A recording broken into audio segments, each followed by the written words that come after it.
My country, as I say in my book, I'm not the only one, my country is the future. Tony Blair, you see, he believes that Britain can and must for moral good in the world. That's what he says, and he says that's going to take a mix of soft power and hard military power as well. And he says the 21st century must see Britain continue to use that mix of soft and hard power to achieve good, to security, democracy for the world. Well, a fat lot of good it's done. But what I want you to think about is this.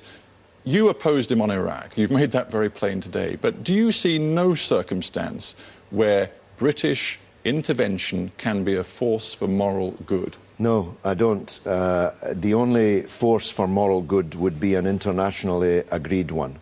The idea that the world is a white man's burden and only Uncle Sam and Johnny Bull are one. I come, as I told you, from an Irish background. Once I told my grandfather, who was Irish, that the police had said the British had an empire so vast that on it the sun never and so that's because God would never trust the British in the dark. So hundreds of thousands dead, sorry to interrupt, but hundreds of thousands dead in Darfur, millions displaced, and you still say there can be no circumstance in which the British can play a force for nobody, good. let alone God, the power or the justification for launching unilateral military adventures.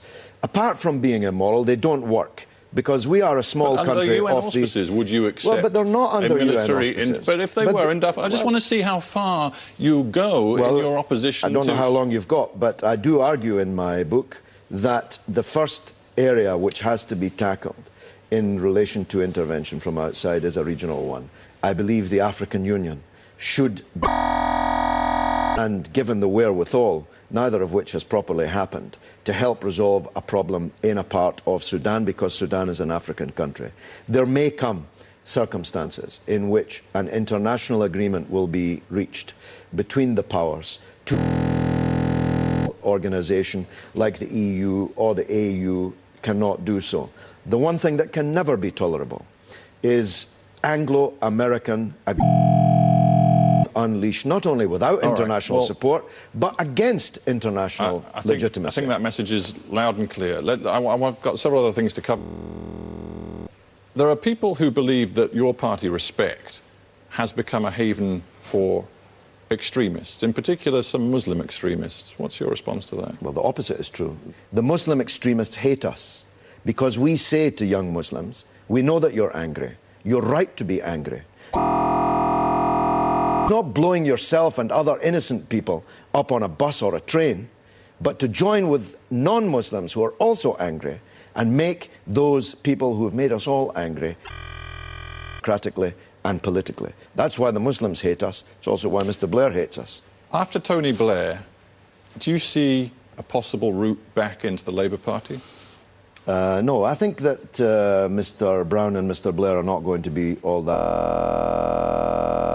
originator of the phrase that they are two cheeks of the same. But nobody can ever say never. If Labour were to change its leadership from Iraq and so on, and become a Labour Party again, everybody in the country would have to reevaluate, everyone on the left would have to reevaluate their... But I think the chances of that are vanishingly small. Do you see a Labour Party leader in the offing who could deliver what you want to see? I kind of don't. I think the only one that could have fell off a Scottish mountain a year ago past August, and that was Robin Cook. I don't think that anyone in the current ranks of the Labour Party would even be a John Smith Labour man. And you've said that you won't stand again for Respect. Does that mean you're leaving your parliamentary political career behind with a sense of frustration, disappointment, failure? Well, for the reasons I've repeatedly said here, there's not much point in sitting in the House of Commons as a one-man party. You'd be as well on the road trying to persuade the public to make your party much bigger. And that's what I'll be doing. I did say before the last election that I wouldn't stand again.